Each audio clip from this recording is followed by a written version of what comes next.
নগাঁৱত অসামাজিক কাৰ্যকলাপৰ বিৰুদ্ধে ওলাই আহিল মুছলমান সমাজ। সজাগতা ৰেলীৰে উত্তাল কৰিলে গ্ৰামাঞ্চল পৰিৱেশ।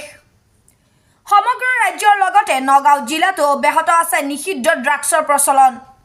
ফলত সামাজিক শৈক্ষিক পৰিৱেশ কুলহিত হৈ পৰাৰ বিপৰীতে ইয়াৰ গ্ৰাসত পৰি একাংশ নৱপ্ৰজন্মৰ জীৱন ধ্বংসৰ মুখে গতি কৰিছে। এনে পৰিস্থিতিত অতিষ্ঠ হৈ পৰা নগাঁৱৰ একাংশ গয়া ৰাইজ মাৰ বান্ধি ওলাই আহিল ৰাজপথলৈ। উত্তাল কৰি তুলিলে গ্ৰামাঞ্চলৰ পৰিৱেশ। উল্লেখ্য, জিলাখনৰ উত্তৰ পশ্চিম প্ৰান্তৰ গ্ৰামাঞ্চলবোৰত ড্ৰাগছে ব্যাপকভাৱে চানি ধৰিছে। গ্ৰাস কৰিছে ইখনৰ পিছত সিখন গাঁও। সেয়ে ইয়াৰ বিৰুদ্ধে বুধবাৰে জুৰিয়া চতিয়ান আৰু দলনি জুৰিয়া গাঁওবাসীৰ ৰাইজে বৃহৎ প্ৰতিবাদ সাব্যস্ত কৰে। সহস্ৰাধিক লোক একত্ৰিত হৈ হাতে হাতে ড্ৰাগছ বিৰোধী বেনাৰ, ফেষ্টুন, প্লেকাৰ্ড আদি লৈ ওলাই আহে ৰাজপথলৈ। আচলতে ভয়াৱহভাৱে বৃদ্ধি পোৱা জীৱন ধ্বংসকাৰী ড্ৰাগছকে প্ৰমুখ্য কৰি শিশু শ্ৰমিক, বাল্য বিবাহ আদি অসামাজিক কাৰ্যকলাপৰ বিৰুদ্ধে তফিজুল কুৰাণ চতিয়ান মাদ্ৰাছা আৰু দলনি জুৰিয়া তবলিগী হালকাৰ যৌথ উদ্যোগত এইদৰে ৰাইজে প্ৰতিবাদ সাব্যস্ত কৰে। পুৱাতে মাদ্ৰাছাৰ শিক্ষাৰ্থী আৰু সচেতন ৰাইজে সজাগতা ৰেলীৰ জৰিয়তে বিভিন্ন শ্লোগানেৰে সমগ্ৰ অঞ্চলটো পৰিভ্ৰমণ কৰি গ্ৰামাঞ্চলৰ আকাশ বতাহ কঁপাই তোলে। এই প্ৰতিবাদী কাৰ্যসূচীত ভাগ লৈ মাদ্ৰাছাখনৰ অধ্যক্ষগৰাকীয়ে জাতি, ধৰ্ম, বৰ্ণ নিৰ্বিশেষে সকলোকে অসামাজিক কাৰ্যকলাপৰ বিৰুদ্ধে সচেতন হ'বলৈ আহ্বান জনায়। অসামাজিক কাৰ্যকলাপৰ বিৰুদ্ধে এনেদৰে সজাগতা অৱলম্বন কৰা কাৰ্যৰ শলাগ লৈছে নগয়া সচেতন মহলে। তফিজুল কুৰাণ চতিয়ান মাদ্ৰাছাৰ উদ্যোগত আৰু দলনি জুৰিয়া তবলিগ জামাত হালকাৰ সৌজন্যত চাওক, সমাজত এতিয়া দিনে দিনে বৃদ্ধি পাইছে অসামাজিক কাৰ্যকলাপ, কাম তথা এনে কাৰ্যকলাপ দিনে দিনে বৃদ্ধি পাইছে। ইয়াৰ লগতে আজি আমি চতিয়ান যিটো নেকি চতিয়ান তফিজুল কুৰাণ যিটো নেকি মাদ্ৰাছাৰ উদ্যোগত আৰু দলনি জুৰিয়া হালকা তবলিগ জামাত যৌথ উদ্যোগত অৰ্থাৎ চতিয়ান অঞ্চলৰ সচেতন ৰাইজৰ সহযোগত আজি আমি এক সজাগতামূলক এক ৰেলী অনুষ্ঠিত কৰিছোঁ।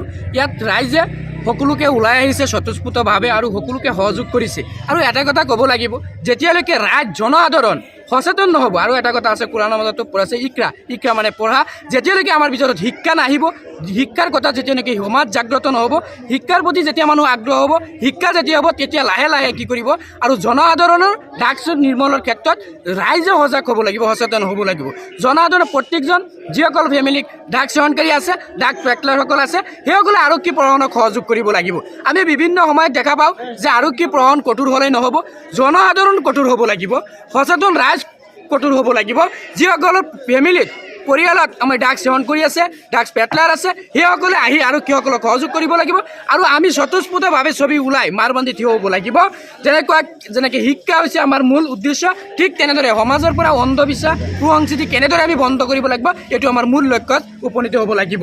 আৰু ইয়াৰ লগতে আমি আৰক্ষী প্ৰশাসনক আমি বাৰ বাৰ অনুৰোধ জনাই আছোঁ, এতিয়াও আজিও কওঁ যে আৰক্ষী প্ৰশাসন কঠোৰ হ'ব লাগিব, সচেতন ৰাইজে সহযোগ কৰিব লাগিব। ৰাইজ ওলাই আহিছে, এতিয়া আৰক্ষী প্ৰশাসনে কঠোৰ যদি হয়, আমি লাহে লাহে এদিনাখন কি কৰিব পাৰিম, ড্ৰাগছ নিৰ্মূল কৰিম। আজি আমাৰ চতিয়ান অঞ্চলৰ বুলি ক'লে এটা সময়ত মানুহৰ মনত ভুল বাৰ্তা আহিছে যে চতিয়ান সমাজত যে অসামাজিক কাম বৃদ্ধি পায় দিনে দিনে। নহয়, আজি চতিয়ান অঞ্চলৰ সচেতন ব্যক্তিসকল ওলাই আহিছে। গতিকে মাদ্ৰাছাৰ ছাত্ৰ ছাত্ৰীসকল ওলাই আহিছে, আলিম উলামাসকল ওলাই আহিছে, দল সংগঠনৰ মানুহসকল ওলাই আহিছে। আমি ড্ৰাগছ নিৰ্মূল কৰাৰ ক্ষেত্ৰত আমি কঠোৰ হ'ব লাগিব আৰু আৰক্ষী প্ৰশাসনে আমাক সহযোগ কৰিব লাগিব। আৰু প্ৰতিজন মানুহে, প্ৰতিজন নাগৰিকৰ, প্ৰতিজন পুৰুষ মহিলা উভয়ে এই ক্ষেত্ৰত আমাৰ কি কৰিব লাগিব, আমি ঐক্যবদ্ধভাৱে আমাৰ এই সংগ্ৰাম অব্যাহত ৰাখিব লাগিব। তেতিয়াহ'লে আমাৰ জাতি বাচিব, তেতিয়াহ'লে আমাৰ যুৱক যুৱতীসকলক, ফুল কুমলীয়া যুৱক যুৱতীসকলক আজি ড্ৰাগছৰ কবলত পৰি মৃত্যুমুখত যাবলগীয়া অৱস্থা হৈছে। গতিকে ইয়াৰ কাৰণে দায়ী আৰক্ষী প্ৰশাসন নহয়, ইয়াৰ কাৰণে দায়ী আমাৰ সচেতন ব্যক্তিসকল ওলাই আহিব লাগিব। তেতিয়াহ'লে আমাৰ এই ড্ৰাগছ সমাজৰ পৰা লাহে লাহে নিৰ্মল হ'ব। আৰু এটা কথা ক'ব লাগিব, দেখা গৈছে যে আমাৰ কিছু ক্ষেত্ৰত শিশু শ্ৰমিক আমাৰ দেখা গৈছে যে বিভিন্ন দোকান পোহাৰে বজাৰে আমি শিশু শ্ৰমিক দেখা পাওঁ। গতিকে যিসমূহ ব্যক্তিসকল আছে, দেখা পালে আমাৰ নগাঁও জিলাৰ শ্ৰমায়ুক্ত মহোদয়ক আমাৰ হেল্পলাইনৰ নাম্বাৰ আছে, শিশু সুৰক্ষা বিষয়াসকল আছে, তেখেতসকলক যদি আমি অৱগত কৰি নিশ্চয় লাহে লাহে আমাৰ কি হ'ব, সমাজৰ পৰা যিবিলাক শিশু শ্ৰমিক ব্যৱহাৰ হৈছে এইসমূহটো নিৰ্মল হৈ পৰিব। গতিকে আজি আমি এইখিনি ক'লোঁ। নীতি আদৰ্শ ইছলামৰ সৰ্বপ্ৰথম কাম, যেনেকৈ আমি সকলোৱে জানো, কুনতুম খাইৰা উম্মাতিন উখৰিজাত লিন্নাছ তা'মুৰুনা বিল মা'ৰুফি ওয়া তানহাউনা আনিল মুনকাৰ। সৎ কাজৰ আদেশ আৰু অসৎ কাজৰ পৰা আমাৰ ব্যক্তিসকলক নিষেধ কৰা অকল মুছলমান বুলিয়ে নহয়, সকলো সম্প্ৰদায়ৰ ব্যক্তিসকলক আমি সমাজ বিৰোধী কাৰ্যৰ পৰা বিৰত থাকিবলৈ সকলোকে আমি আহ্বান জনাওঁ। বিশেষকৈ আজি আমাৰ তহফিজুল কোৰাণ চতিয়ান মাদ্ৰাছা তথা দলনজুৰীয়া তবলিগী হালকাৰ সহযোগত যিটো মুছাবাকাতুল কোৰাণ পাঠ প্ৰতিযোগিতাৰ অনুষ্ঠান আৰম্ভ হ'ব, ইয়াৰ শুভাৰম্ভণিৰে আমি এইটো কাৰ্যসূচী হাতত লৈছোঁ, যিটো সজাগতা ৰেলী সমাজ বিৰোধী কাৰ্যকলাপৰ বিৰুদ্ধে। ইয়াত আমি যিসকল ব্যক্তি অংশগ্ৰহণ কৰিছে, বিশেষকৈ আমাৰ সমাজৰ সকলো পৰ্যায়ৰ ব্যক্তিসকলে মাদ্ৰাছাৰ কমিটিৰ পৰা আৰম্ভ কৰি আমাৰ অভ্যৰ্থনা সমিতিৰ পৰা আদি কৰি মাদ্ৰাছাৰ ছাত্ৰ, বিভিন্ন মাদ্ৰাছাৰ পৰা অহা শিক্ষকবৃন্দ, ছাত্ৰ ছাত্ৰী তথা সমাজৰ গণ্যমান্য ব্যক্তিসকলে আমাৰ ইয়াত অংশগ্ৰহণ কৰিছে। সেইকাৰণে আমি সকলোকে ধন্যবাদ জ্ঞাপন কৰিছোঁ। আমি সকলোৱে যাতে প্ৰতিটো সমাজত তেনেকৈ সমাজ বিৰোধী কাৰ্যৰ বিৰুদ্ধে মাৰবান্ধি থিয় হওঁ আৰু সমাজ বিৰোধী কাৰ্যৰ পৰা যাতে সকলোকে বিৰত ৰাখিব পাৰোঁ, তাৰ বাবে সকলোৱে যাতে আপ্ৰাণ চেষ্টা চলাওঁ। অসামাজিক কাৰ্যকলাপৰ ড্ৰাগছৰ বিৰুদ্ধে প্ৰশাসন তথা চৰকাৰ কি আহ্বান জনাব? আমি চৰকাৰ তথা প্ৰশাসনক এইটোৱে আহ্বান জনাম, যিকোনো পন্থা অৱলম্বন কৰি হ'লেও তেওঁলোকে অসামাজিক কাৰ্যকলাপৰ পৰা ব্যক্তিসকলক নিৰাপদ ৰাখিব লাগে। যেনেকৈ ড্ৰাগছ, মদ, জুৱা, বাং, চুৰি আৰু যিটো বিশেষকৈ দেখা যায় বিভিন্ন ঠাইত যিটো ড্ৰাগছৰ ব্যৱসায় চলি আছে, সেইটো আমাৰ চৰকাৰক তথা প্ৰশাসনক মই কৰজোৰে আহ্বান জনাইছোঁ, তেওঁলোকে যাতে একদম নিৰ্মূল কৰিবলৈ এটা চেষ্টা হাতত লয়।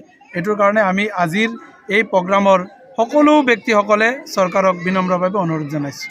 ইয়াত যি মাদ্ৰাছাৰ মুছাবাকাৰ উপলক্ষে আমাৰ যি ৰেলী আৰম্ভ কৰিছিলে, সেই ৰেলীৰ উদ্দেশ্য হ'ল যে মানুহ কেনেকৈ আমি সমাজটো ভালকৈ গঠন কৰিব পাৰোঁ। যিমান দুৰ্নীতি কাজ আছে, সকলো দুৰ্নীতি কাজ যাতে বন্ধ হয়, সেইকাৰণে আমি ইয়াত চেষ্টা কৰি আছোঁ, যাতে আমাৰ সকলো সমাজত যাতে সকলো ধৰণৰ বেয়া কামবিলাক যাতে বন্ধ হয়।